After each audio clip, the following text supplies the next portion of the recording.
Boa noite, mais uma segunda-feira, dia de TV o Esporte. E antes de mais nada, vamos desejar boa noite às nossas comentaristas. Hoje com uma novidade, Thaís aqui na bancada. Boa noite, Thaís. Boa noite, Ju. Boa noite, Eline. Boa noite, pessoal de casa. Boa noite, Aline. Boa noite, Ju. Seja bem-vinda, Thaís. Obrigada. Boa noite, pessoal de casa. É isso aí, hoje vamos falar sobre tudo o que rolou no UFC Liverpool. Na NBA já tem o seu primeiro finalista. A ABC vence mais uma e volta ao G4 do Grupo A da Série C. E veja também. Apaixonado por futebol, Marcos Campos vai à sua 7ª Copa do Mundo. O América vence o Imperatriz e está classificado para a fase mata-mata da Série D do Brasileirão. O TV o Esporte está no ar.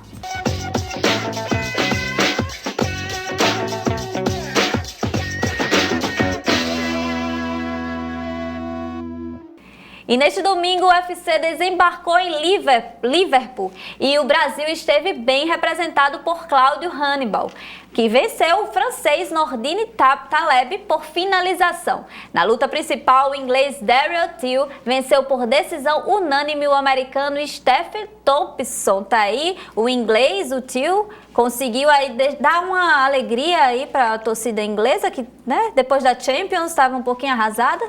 Pois é, apesar dele ter ficado um pouco, quase 2 quilos acima do peso, para a luta, e acabou perdendo os 30% aí da bolsa pro adversário, ele mesmo assim acabou ganhando, né?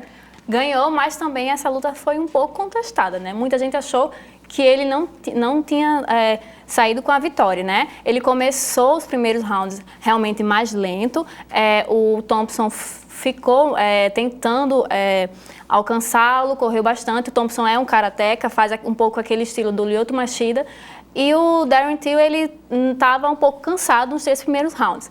Nos 2 últimos, ele realmente conseguiu se destacar e acertou alguns golpes mais contundentes. Conseguiu uma queda no último round. Mas a gente sabe que no UFC, cada round é contado separadamente, né? Não adianta você fazer algo no último round e você vai ganhar a luta com isso. Cada round é um round, então os juízes têm que dar a nota separada. 3-2 aí. Eu acho que no mínimo deveria ter sido uma decisão dividida, que ainda dá margem, como a luta foi muito parada, muito monótona, dá margem para dúvida. Mas nesse caso de decisão unânime, realmente eu achei que foi um erro do juiz. E não é a primeira vez que isso acontece na Inglaterra, né? A gente tem a luta do Anderson Silva com o Mike Bisping, que também foi muito discutida, que claramente o Anderson ganhou, apesar de fazer muita brincadeira, foi muito criticado, mas deram para o Bisping, né? Então aí não é bom lutadores irem lá para a Inglaterra, não. E o Cláudio? E o Cláudio, pois 4 anos parado, ele conseguiu finalizar um atleta muito bom e ele, no final da luta, ele falou muito sobre essa questão do peso, né? O Darren Till não conseguiu bater o peso, mas o brasileiro, ele estava com 105 quilos e conseguiu baixar para 77, o que é muito difícil. Ele conseguiu perder bastante peso, apesar de ter ficado 4 anos parado. Então, superou aí, né? E essa perda de peso não foi assim, né, de uma hora para outra, só para a luta, né? Ele já vem perdendo peso há alguns anos, então acabou sendo um pouco mais tranquilo nesse caso. Que é uma grande preocupação, né, dos médicos, essa perda de peso muito rápido, dias antes da luta, né? Mas ele conseguiu fazer direitinho e deu certo, tanto que conseguiu finalizar, né? Que é coisa boa, né? Ainda bem. É. Tem mais UFC, a gente vai comentando aqui. Faltam menos de 30 dias para a Copa. E se nós, que vamos assistir do sofá, estamos ansiosos, você imagina quem vai para a Copa da Rússia? Para o fã de futebol, um dos maiores sonhos é poder assistir uma Copa do Mundo não só indo ao estádio, mas também vivenciando toda a festa que acontece ao redor. Marcos Campos é uma das pessoas que já realizou este sonho. O Potiguar não foi em 1 ou 2 Copas do Mundo, mas em 6 edições. Em 1978 na Argentina, 82 na Espanha, 86 no México, em 94 nos Estados Unidos, 98 na França e em 2014 aqui no Brasil. Se eu tiver que escolher uma Copa, eu vou escolher Espanha.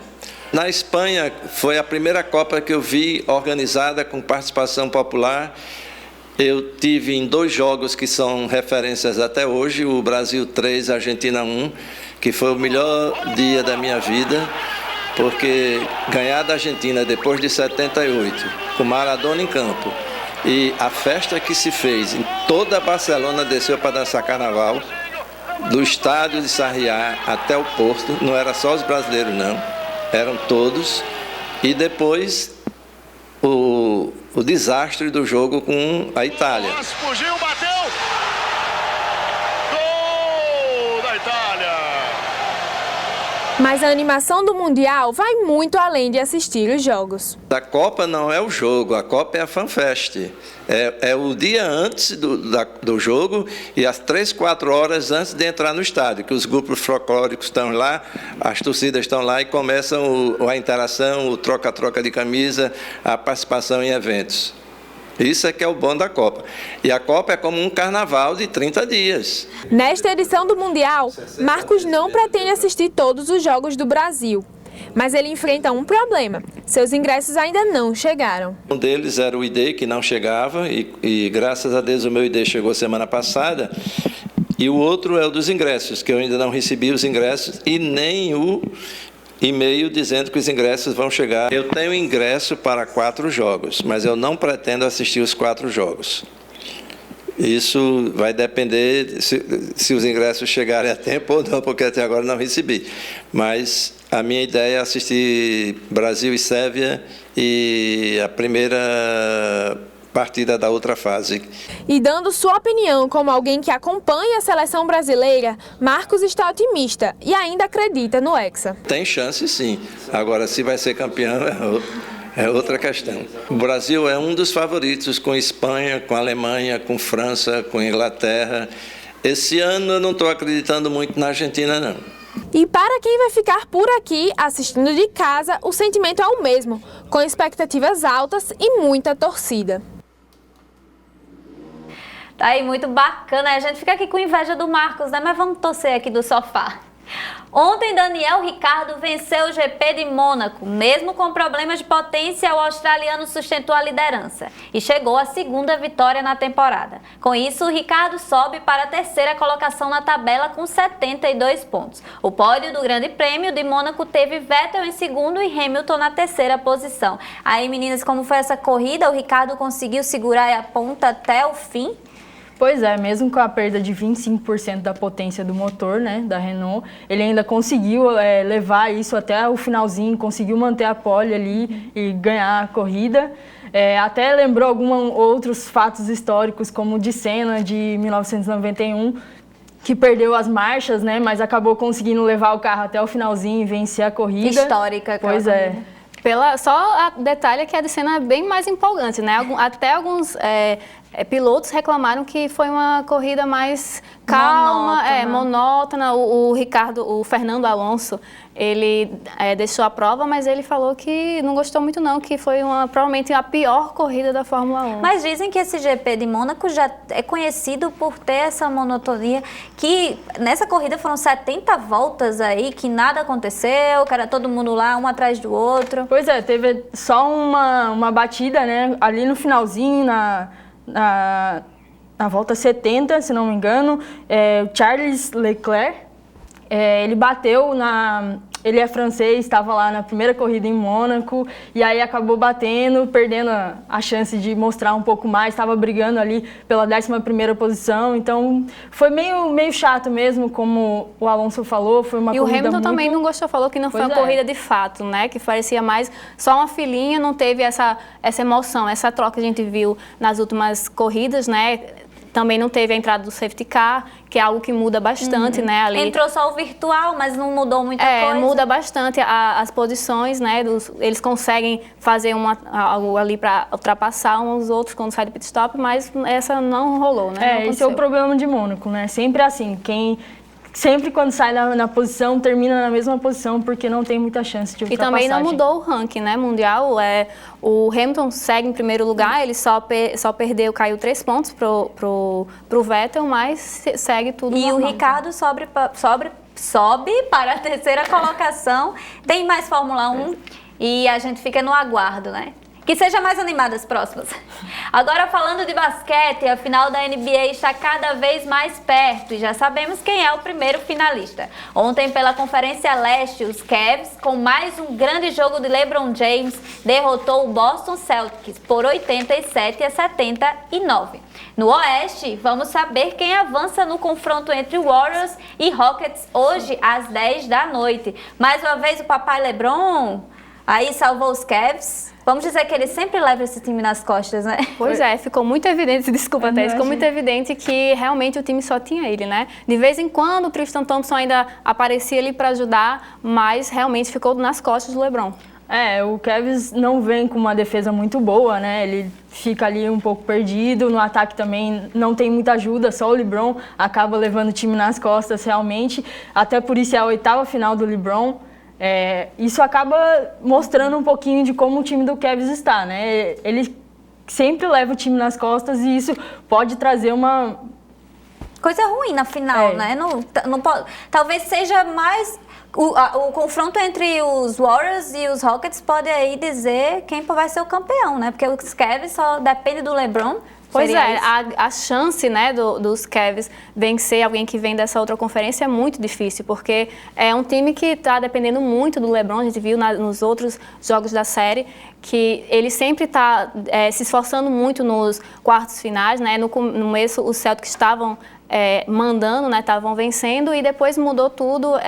Até aconteceu um fato engraçado, né, uma certa rixa ali entre o Tatum e o novinho, né, o fã, né, que era fã do LeBron James. Ainda deu um esbarrão ali no LeBron, ficou aquele conflito ali de gerações, foi até engraçado. E ele conseguiu no final, né, sozinho fazer o que o time todo não estava conseguindo, né? Gente, e essa questão do Michael Jordan e LeBron James?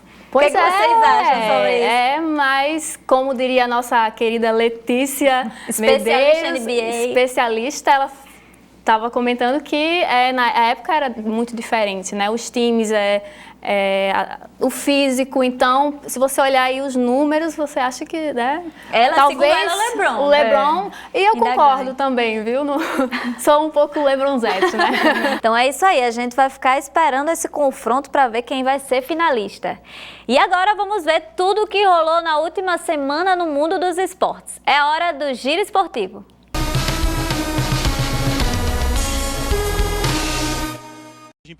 Começamos o Giro Esportivo de hoje falando de vôlei. Na última semana de compromissos pela Liga das Nações, nesta quinta-feira, em Ankara, na Turquia, a seleção brasileira feminina de vôlei teve um ótimo desempenho, chegando à 5ª vitória consecutiva.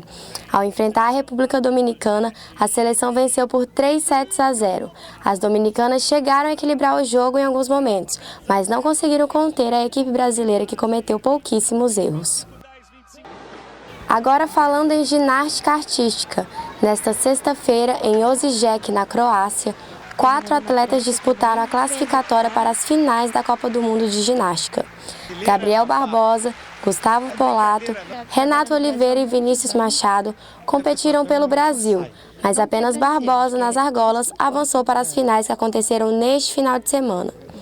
Apesar de ter apresentado uma boa execução, segundo o treinador, o Brasil não levou medalhas. Gabriel finalizou em 6º lugar na competição. E deu Brasil no pódio do Circuito Mundial de Skate Street, que aconteceu este domingo em Londres. 4 brasileiros tentaram o título, mas quem levou o bronze para casa foi o paulista Kelvin Hoffler, que somou 33,5 pontos na disputa. Agora falando em Copa do Mundo, a delegação da seleção brasileira deixou o Rio de Janeiro neste domingo, com direito a jatos verde e amarelo, desejando boa sorte na busca do hexacampeonato. A primeira parada foi em Londres, onde os jogadores treinaram pela tarde. O grupo fica no local até sexta-feira, quando viaja para Liverpool para o amistoso contra a Croácia. No domingo, o último teste antes da estreia na Copa acontecerá em Viena, onde a seleção encara a Áustria. No Mundial, o primeiro jogo será contra a Suíça em 17 de junho. O Giro Esportivo fica por aqui. Até mais!